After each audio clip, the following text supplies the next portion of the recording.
राजस्थान के मदरसों में भी गाया जाएगा वंदे मातरम। राजस्थान के सभी सरकारी ऑफिस, स्कूल, कॉलेज सहित मदरसों में रोजाना राष्ट्रीय गीत वंदे मातरम गाया जाएगा। 7 नवंबर को वंदे मातरम के 150 साल पूरे होंगे। इस मौके पर राजस्थान सरकार ने पूरे साल देशभक्ति वर्ष के रूप में मनाने की तैयारी की है। शिक्षा मंत्री मदन दिलावर ने कहा, यह नियम उन सभी संस्थानों में लागू होगा जो राज्य सरकार के अधीन हैं, चाहे वे स्कूल हो, कॉलेज हो या मदरसे। दिलावर ने घोषणा करते हुए कहा, वंदे मातरम केवल गीत नहीं, यह भारत की आत्मा है। यह हर नागरिक के हृदय में देश प्रेम की भावना जगाता है।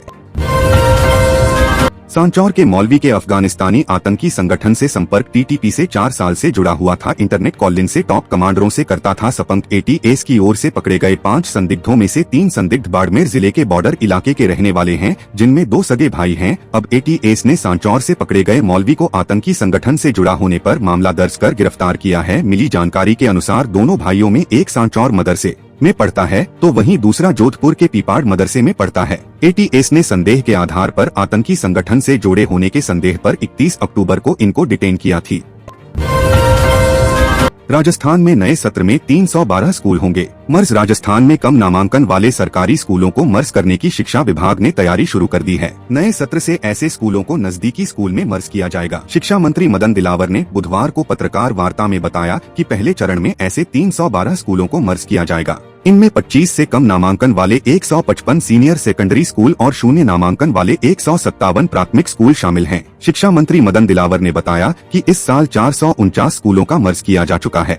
शिक्षा मंत्री मदन दिलावर ने कहा कि लंबे समय से अटकी प्रमोशन की प्रक्रिया का समाधान करते हुए 22 माह में 50,000 कर्मचारियों का प्रमोशन किया। गुर्जर आरक्षण संघर्ष समिति ने सरकार को दी 30 दिन का अल्टीमेटम। मानपुर के पांचोली गांव में बुधवार को गुर्जर आरक्षण संघर्ष समिति व पंच पटेलों की बैठक हुई। इस दौरान बीते 8 जून को भरतपुर के बयाना इलाके के कारवारी शहीद स्मारक पीलूपुरा में महापंचायत में मांग पत्रों पर निर्णय नहीं होने पर वक्ताओं ने सरकार के रवैये पर नाराजगी जताई। समिति के प्रदेश अध्यक्ष विजय बैंसला ने कहा कि समाज की 7 प्रमुख मांगे वर्षों से लंबित हैं, लेकिन सरकार की ओर से कोई ठोस निर्णय नहीं हुआ। यदि 30 दिनों में समाधान नहीं किया गया तो आंदोलन निर्णायक रूप लेगा। देव नारायण योजना की मॉनिटरिंग, शहीद रूप नारायण के परिजन को नौकरी व अन्य लंबित मामलों पर समिति की रिपोर्ट नहीं सौंपी गई है। यदि नवंबर में सरकार को रिपोर्ट नहीं दी गई तो समाज बड़े स्तर पर आंदोलन की शुरुआत करेगा।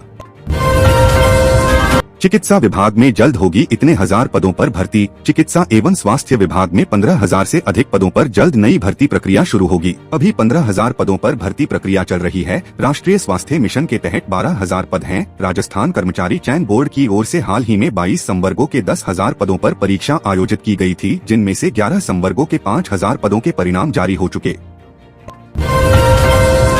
जयपुर एयरपोर्ट से पकड़ा गया 66 लाख का सोना। राजस्व सूचना निदेशालय डीआरआई की टीम ने जयपुर एयरपोर्ट पर बड़ी कार्रवाई करते हुए एक यात्री के पास से 534 ग्राम सोना बरामद किया है। आरोपी सोने को पेस्ट के रूप में अपने अंडरवियर में छिपाकर रियाद, सऊदी अरब से जयपुर लाया था। बरामद सोने की अनुमानित कीमत लगभग 66 लाख रुपए आकी गई है। सूत्रों के अनुसार पकड़ा गया यात्री डिडवाना कुचामन जिले का रहने वाला है। डीआरआई की टीम ने उसे 4 नवंबर को एयरपोर्ट पर पकड़ा और प्रारंभिक पूछताछ के बाद गिरफ्तार कर ले।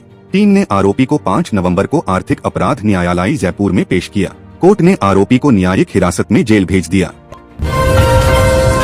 जयपुर की सेंट्रल जेल में फिर मिला मोबाइल। घाटगेट स्थित जयपुर सेंट्रल जेल में बंदियों के पास मोबाइल फोन मिलने का सिलसिला जारी है। जेल प्रशासन ने नियमित तलाशी के दौरान मोबाइल, सिम, चार्जर और ईयरफोन बरामद किए हैं। जयपुर सेंट्रल जेल में सितंबर से अब तक कुल 53 मोबाइल बरामद किए जा चुके हैं। सभी मामलों में पुलिस जांच कर रही है। पुलिस के अनुसार जेल प्रहरी राजवीर सिंह ने लालकोठी थाने में मामला दर्ज करवाया है कि 3 नवंबर को वार्ड नंबर 2 की बैरक नंबर 3 में तलाशी के दौरान एक मोबाइल मिला। पूछताछ में खुलासा हुआ कि बंदी मनोज, विजयपाल और महेंद्र इस मोबाइल का उपयोग करते थे। पुलिस ने तीनों के खिलाफ मामला दर्ज कर जाँच शुरू कर दी है। जयपुर में 15 फरवरी से शुरू होगी नई व्यवस्था। राजधानी जयपुर में कचरा संग्रहण के बदले यूजर चार्ज वसूली की व्यवस्था अब 2 और जोनों में लागू होने जा रही है। ग्रेटर नगर निगम के मानसरोवर जोन और हेरिटेज नगर निगम के सिविल लाइंस जोन में यह व्यवस्था जल्द ही शुरू होगी। इससे पहले यह प्रणाली ग्रेटर नगर निगम के मालवीय नगर और मुरलीपुरा जोन में लागू है, जहाँ से हर महीने करीब 60 से 70 लाख रुपए तक की वसूली की जा रही है। मानसर ओवर जोन में निगम प्रशासन ने यूजर चार्ज की दरें तय कर दी हैं। यहाँ फ्लैट में रहने वाले लोगों से प्रतिमाह 80 रुपए और स्ट्रीट वेंडर से 50 रुपए वसूले जाएंगे। अब जेडीए क्षेत्र की कृषि भूमि पर नहीं चल पाएंगे marriage garden. Rajasthan high court की जयपुर बेंच ने बुधवार शाम जयपुर विकास प्राधिकरण जेडीए क्षेत्र में संचालित हो रहे मैरिज गार्डन के लिए एक रिपोर्टेबल फैसला सुनाया है। अदालत ने साफ कर दिया है कि बिना भू रूपांतरण के कृषि भूमि पर मैरिज गार्डन चलाना पूरी तरह से अवैध है। इस फैसले का सीधा असर जेडीए सीमा में आने वाले सैकड़ों मैरिज गार्डन पर पड़ेगा, जिनमें से कई कथित तौर पर नियमों को ताक पर रखकर चलाए जा रहे हैं। नेशनल हाईवे पर अवैध होटल ढाबे हटाने के निर्देश। फलोदी जिला कलेक्टर श्वेता चौहान की अध्यक्षता में कलेक्ट्रेट सभागार कक्ष में एक महत्वपूर्ण बैठक आयोजित की गई। इस बैठक में जिला स्तरीय अधिकारियों और उपखंड अधिकारियों ने वीडियो कॉन्फ्रेंसिंग के माध्यम से भाग ली। कलेक्टर ने राष्ट्रीय राजमार्ग NH और भारतमाला बाउंड्री पर बने अवैध होटल और ढाबों को तत्काल हटाने तथा उन पर कार्रवाई करने के निर्देश दिए। बाड़मेर में सर के काम एब्सेंट रहने पर बीलो सस्पेंड। बाड़मेर समेत प्रदेश भर में विशेष गहन पुनरीक्षण सर का काम चल रहा है। जिले के चोहटन इलाके में एक बीलो को लापरवाही बरतने और अनुपस्थित रहने पर निलंबित किया गया है। वहीं 3 के खिलाफ अनुशासनात्मक कार्रवाई शुरू की गई है। दरअसल मंगलवार से door to door voter list survey काम शुरू किया, जिसमें मतदान केंद्र के लिए नियुक्त बीए लोग घर घर जाकर सर्वे गणना प्रपत्र हर वोटर को उपलब्ध करवाया जा रहा है। उससे प्रापत्र भरवाया जाकर एक कॉपी प्राप्त करेगा, साथ ही एक कॉपी वोटर को देगा। गुमंतु समाज 7 नवंबर को हाईवे करेगा जाम। आरक्षण और बुनियादी सुविधाओं की मांग को लेकर गुमंतु, अर्ध गुमंतु और विमुक्त जातियों के लोग 7 नवंबर को पाली जिले की बालराई में NH 62 पर चक्का जाम करेंगे। इस आंदोलन में हजारों की संख्या में लोग अपने मवेशियों के साथ पहुंचेंगे। समाज के लोग इस प्रदर्शन के जरिए सरकार तक अपनी मांगे पहुंचाएंगे और सामाजिक हक के लिए एकजुटता दिखाएंगे। प्रदेश के लाखों बच्चों को मिलेगा दूध। प्रदेश के सरकारी विद्यालय में संचालित पन्ना धाय बाल गोपाल योजना को सफल बनाने और विद्यार्थियों को नियमित रूप से दूध उपलब्ध कराने की दिशा में राज्य सरकार ने बड़ा कदम उठाया है।